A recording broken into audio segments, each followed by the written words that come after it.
अस्सलाम वालेकुम। फ़हमी सिद्दीकी इन्वेस्टोमेनिया से केसी 100 इंडेक्स के रिव्यू और डिस्कशन के साथ हाज़िर खिदमत है।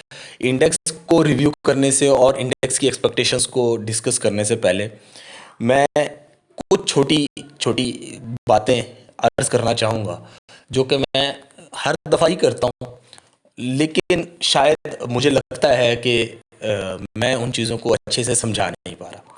कोशिश ये करूँगा कि बहुत ज़्यादा आप लोगों का टाइम ना लूँ, लेकिन इंडेक्स के रिव्यू से पहले उसको डिस्कस करना ज़रूरी समझ रहा हूँ। इसलिए मैं उसको दोबारा डिस्कस भी कर रहा हूँ और कोशिश करूँगा कि आप लोगों को समझा भी सकूँ। ऐसा कभी नहीं होता कि हर स्टॉक मार्केट के साथ गिरे या हर स्टॉक मार्केट के साथ बढ़े। आपने ये बड़ी दफ़ा नोटिस किया होगा कि मार्केट ऊपर जा रही होती है लेकिन आपका स्टॉक वहीं खड़ा होता है या इवन गिर रहा होता है।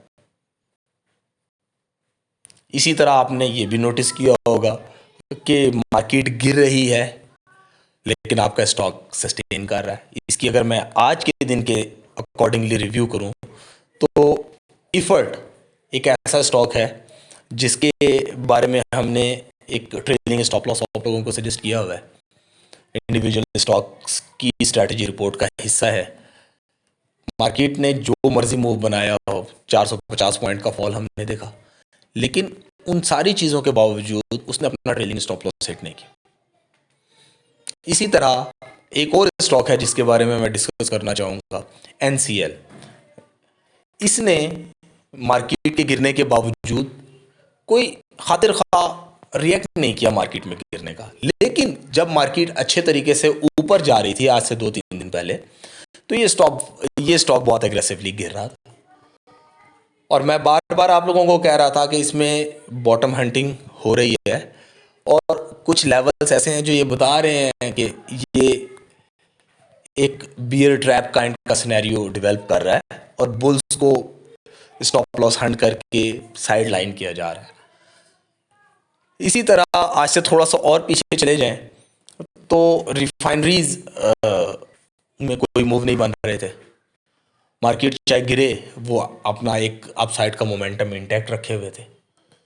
आजकल ये काम सीमेंट के साथ हो रहा है, लेकिन सीमेंट ने सारे दिन, आज से 2-3 दिन पहले से लेकर आज के सारे दिन तक अपने आप को होल्ड किए रखा और कोई गिरता हुआ नज़र नहीं आया। जबकि हमने आप लोगों को बताया था कि सेक्टर बेस्ड चार्टिंग ये सजेस्ट कर रही है कि सीमेंट में टॉप बन रहे हैं, और उसके लिए हमने इंडिविजुअल स्टॉक्स के एनालिसिस भी आप लोगों को दिए, जिसमें FCCL भी था, जिसमें लक भी था, PIOC भी था, CHCC भी था, और अल्हम्दुलिल्लाह सारों ने अपने पहले target at the end of the day achieve भी किए।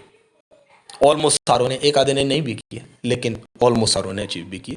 तो कहने का मकसद ये है कि इंडिविजुअल स्टॉक्स को देखना है, क्योंकि आप इंडेक्स को बाय या सेल नहीं कर रहे, आप इंडेक्स को एज एन ओवरऑल स्ट्रेटेजी कि मार्केट में एज किसके पास है, मार्केट की मेजर डायरेक्शन क्या है, उसको समझने के लिए यूज़ कर रहे हैं, जो कि आपको हेल्प आउट करेगा आपके ट्रेडिंग डिसीजन लेने में कि किस तरफ वाली ट्रेड ज़्यादा प्रॉफिटेबल या जल्दी प्रॉफिट बना सकती है।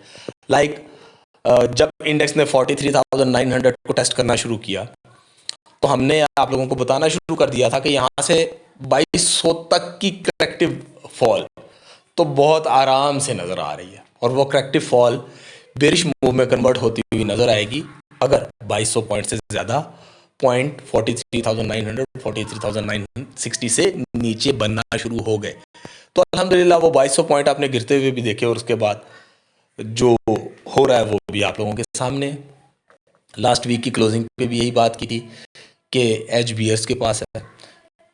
आज के दिन के लिए भी यही बात सजेस्ट की थी कि एज बियर्स के पास है, और वो फर्दर डाउन साइड के मूव को इंटैक्ट रखे हुए हैं। आज के दिन के लिए एक्सपेक्टेड बॉटम हमने डिस्कस किया था 41,850 के अराउंड। अल्हम्दुलिल्लाह 41,859 का लो बना, और ये सारी चीज़ें हमारे एनालिसिस को एक्यूरेटली प्रूव कर रही हैं कि जो हम आप लोगों को गाइड करने की कोशिश कर रहे हैं वो अच्छे से काम कर रहा है।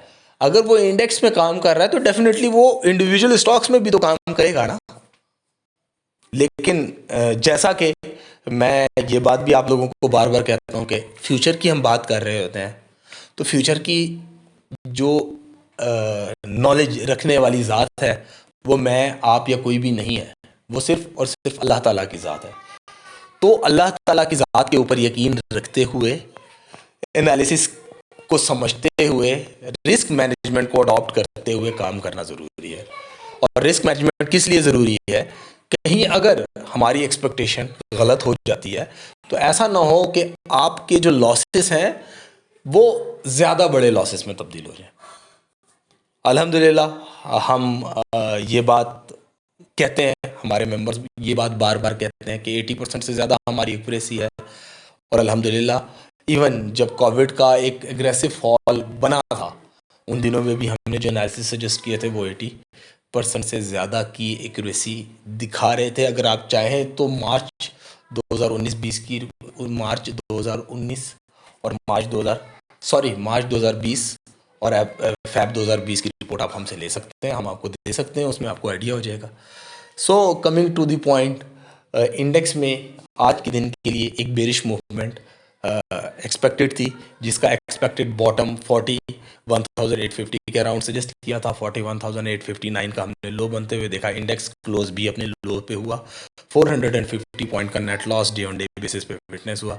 62.94 मिलियन के वॉल्यूम ट्रेड हुए। That volume is down by 23.35% from the last day, जो कि इस बात की इंडिकेशन है कि even at these lows market में कोई बाइंग इंटरेस्ट, कोई एक्यूमुलेशन बड़े लेवल पे नहीं हुई। और आज क्योंकि इंडेक्स ने 42,070 से नीचे क्लोजिंग की है, तो एज स्टिल बियर्स के पास है। लेकिन अब इम्पॉर्टेंट बात जो समझने वाली है वो ये है कि इंडेक्स अपने वीकली सपोर्ट को टेस्ट करने जा रहा है, जो कि 41,720-700 के अराउंड आप लोगों को सजेस्ट की है। और 41,700 फॉलोड बाय 41,520, 41,360, ये लेवल्स ऐसे लेवल हैं जो कल के दिन के लिए एक सपोर्ट का काम करते हुए नज़र आ सकते हैं। हाउएवर जो वीक का बॉटम है वो 41,140 के अराउंड है। इन एरियाज़ में शॉर्ट कवरिंग को निगेट करना अपने साथ ज़्यादती होगी। इन एरियाज़ में जो सेल ऑन स्ट्रेंथ की अपॉर्चुनिटीज़ हमने सजेस्ट की थी आज से कुछ टाइम पहले, जिसमें एवीएन है, जिसमें नेटसोल है, जिसमें एटीआरएल, एनआरएल, पीआरएल, यूनिटी और कुछ भी स्टॉक्स हो सकते हैं जो सजेस्ट किए हों, डॉल, तो ये सारे स्टॉक्स प्रॉफिट टेकिंग करते हुए नज़र आ सकते हैं। इनमें पार्शियल प्रॉफिट टेकिंग ज़रूर करनी चाहिए। बाकी इंडिविजुअल स्ट्रैटेजी आप लोगों को सजेस्ट की है, आप उसके अकॉर्डिंगली काम कर सकते हैं। आप साइड पे 42,070, 42,130 एक रेजिस्टेंस बनता हुआ नज़र आ रहा है। 42,130 से ऊपर सस्टेनेबिलिटी इंडेक्स को 42,300 टू 42,330 तक लेकर जाने की सलाहियत रखती है, जहाँ पे हम आने वाले दिन का टॉप एक्सपेक्ट कर रहे हैं।